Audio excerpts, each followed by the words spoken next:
Jam intermittent fasting itu lebih longgar karena tidak ada aturan baku yang mengatur jam berapa harus mulai puasa, jam berapa harus mulai buka gitu. Beda dengan umat muslim.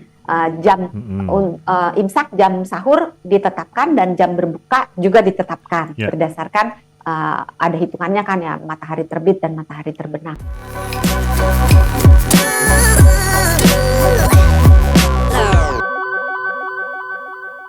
Apakah manfaat yang sama juga didapatkan ketika seseorang melakukan intermittent fasting? Sebetulnya intermittent fasting itu ada dua macam. Bisa dibedakan jadi dua. Jadi iya panjang memang. Ada dry intermittent fasting, ada wet intermittent fasting. Jadi intermittent fasting yang kering sama intermittent fasting yang basah.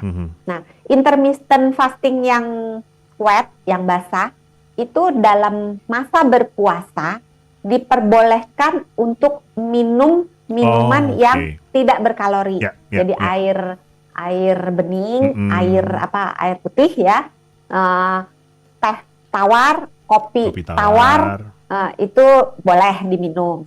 Tapi kalau yang dry intermittent fasting itu tidak diperbolehkan minum apapun dan tidak diperbolehkan makan apapun ketika masa berpuasa. Iya, sama.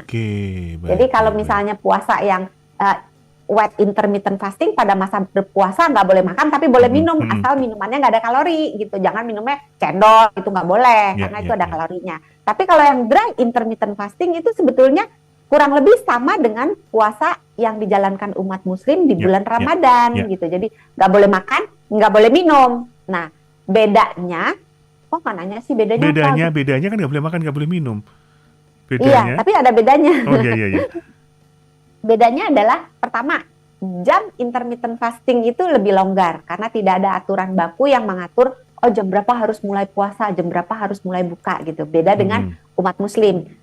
Jam imsak, jam sahur ditetapkan dan jam berbuka juga ditetapkan berdasarkan ada hitungannya kan ya, matahari terbit dan matahari terbenam.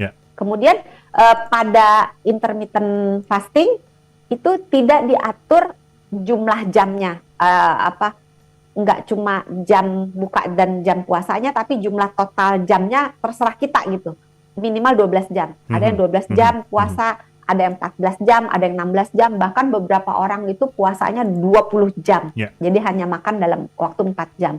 Itu tidak ada aturan bakunya. Kemudian pada intermittent fasting itu kita boleh marah-marah. Oh iya benar. Nggak apa-apa gitu. Tapi kalau pada puasa yang di bulan Ramadan yang dijalankan umat muslim, kan diwajibkan juga untuk mengendalikan hawa nafsu, termasuk hawa amarah gitu. Kemudian merokok. Nah, boleh ngebul kalau di intermittent fasting walaupun tidak dianjurkan. Tapi tidak dilarang, maksudnya merokok itu sepanjang pengetahuan saya tidak membatalkan intermittent fasting, tetapi tidak dianjurkan. Sama ya, karena merokok kan memang tidak sehat dari sisi manapun. Tapi nggak mengandung kalori, dokter? Iya, makanya kan nggak batal. Kalau intermittent fasting, kalau puasanya yang Ramadan batal. Gitu. Jadi kurang lebih sama sih. Jadi memang beberapa pasien saya, beberapa teman saya yang menjalankan intermittent fasting merasa lebih mudah menyelesaikan masa berpuasa dalam intermittent fastingnya jika mereka melakukan yang dry intermittent fasting. Tapi beberapa mengatakan lebih baik yang wet intermittent fasting. Diserahkan ke kemampuan orang, ke kebutuhan orang sepanjang cara menjalankannya benar, baik intermittent fasting maupun puasa dalam bulan Ramadan yang dijalankan oleh umat muslim sama-sama membawa manfaat positif.